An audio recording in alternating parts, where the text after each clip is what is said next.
Guess what? What? We're live. Oh my God. Hey, everybody. Welcome to another episode of Be the Boss of Your Money. I like to keep these 20 minutes tops, so we're going to go through this pretty quickly. What I want to do here, my goal is always to bring you valuable financial information to make us all better at personal finance. And speaking of personal finance, I'm going to say a guru of personal finance, Rhonda Klch. Did I say that right? Okay, all right, we got that right.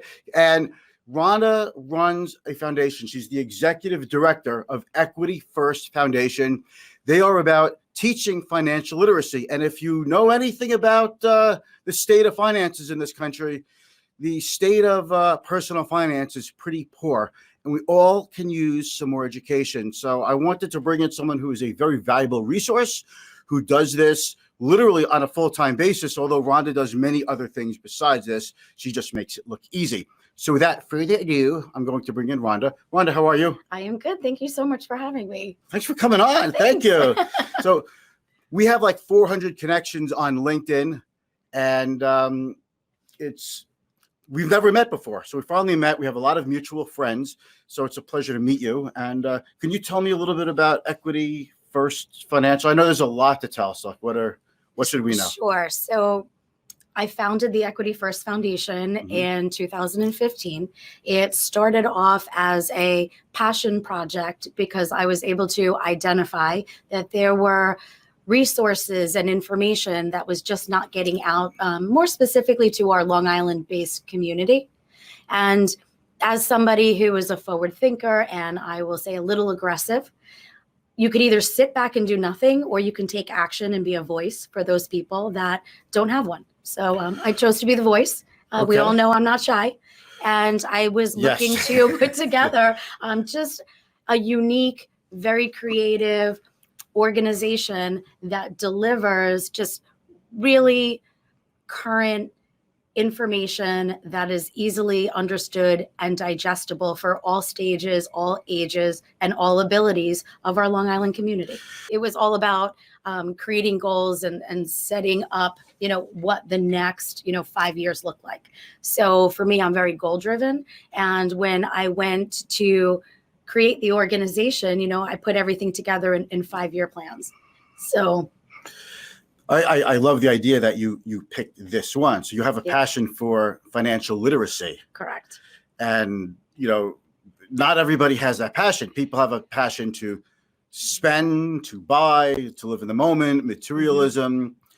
We live in a very expensive region. Not that anywhere is really cheap, because if you live in an area that is cheaper to live, your income is probably lower as well. Sure, so it's relevant. So there's a big retirement worry in this country. Correct. A big pension worry in this country. Correct. So you're in financial literacy. I just feel like everybody could benefit from you, all 300 million of us. And, as an organization, we are broken up into different categories of professionals that work within our organization. I may be the visionary, but I am not necessarily the educator and the speaker on every topic. So when we are dealing with a group of seniors, we'll bring in senior specialists to talk, on that behalf. But there's a variety of information that is just not getting out there, and resources that people are not aware even exist to, seniors, veterans, school districts, children that, people that are graduating from college, even having an understanding of how their student loan debt works. They just don't know. Well, they give student loans to these kids who are in high school. They tempt them with the lifestyle and the fun and going away and the college, and they say the degree, you're going to make so much more money. And then these kids come out of college with a massive amount of debt, and they don't really understand it. A lot of them have second thoughts, buyer's remorse, regret, whatever you want to call it. Sure. And it's like a noose around their neck. It just chases them, follows them. We do a lot of work on Long Island in the school districts, and we do a variety of different programs. I noticed that on your website. What is your equity? What's your website? www.equityfirstfoundation.org. Okay. So we try to educate the high school students before going away, and we do programs as well, not just with the students, but also with their parents, so that we could teach them how to actually have the conversations around making good financial choices and balancing it. Now, it's not a required class. No. Personal finance. It's No. math, science, Mhm. etc. But personal finance is something that you have to live with your entire life, and Correct. people are basically left to figure it out on their own. And based on the state of personal finance in this country, Mhm. so I hate to say it, but the role models aren't exactly that great for the kids today. We So we do. We talk to a lot of students, and even older, I say older, but people my age, and they'll say, I really just didn't have a good base. I didn't grow up in a household where money and budgeting was something that was discussed. People are generally not being taught about making money good maybe decisions. it's like a taboo subject. We work with the school districts right here on Long Island right now to provide exactly those opportunities.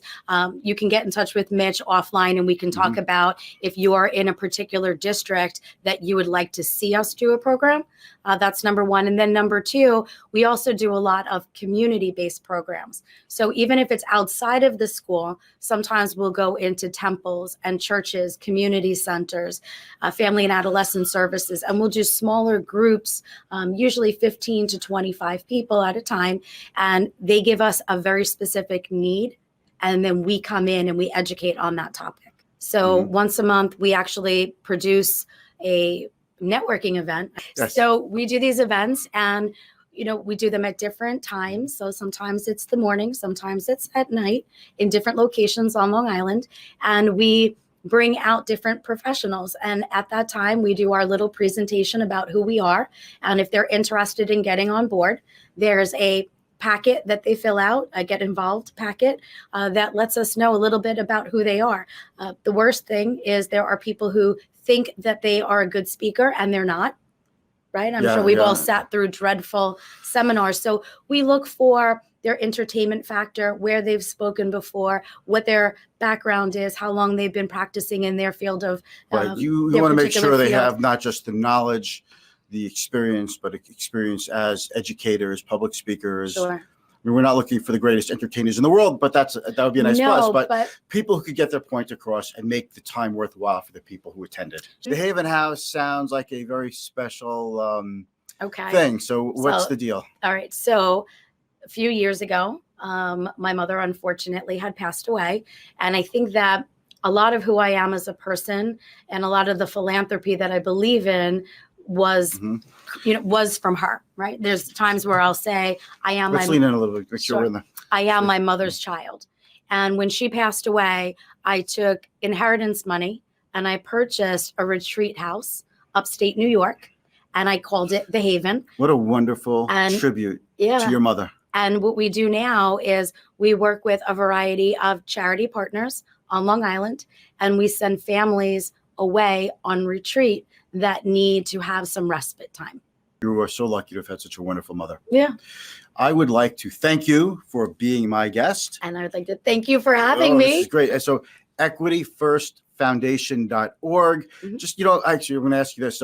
If somebody in another part of the country wants to do what you do, sure. Can they call you? Is there a template to do this? There are resources that we can share without a doubt.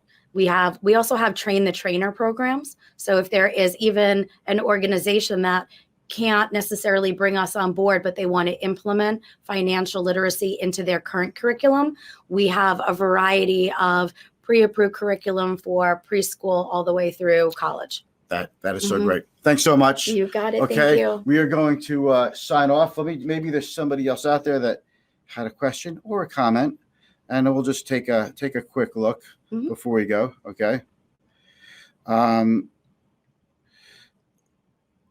Peter, we just answered the question. Thank you.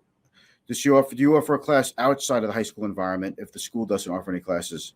We can set them up privately. We can set it up privately. So maybe get a couple of parents, the Little League team or whatever, get everybody together. They could also get me in contact with somebody who might run the PTA. And sometimes we could do them through the PTA. That is a terrific idea. All right. So we're hitting the 23-minute mark. So let's going to end this broadcast by doing this. Let's wave to everybody. Thank you, everybody. Thank you. And we'll see you soon.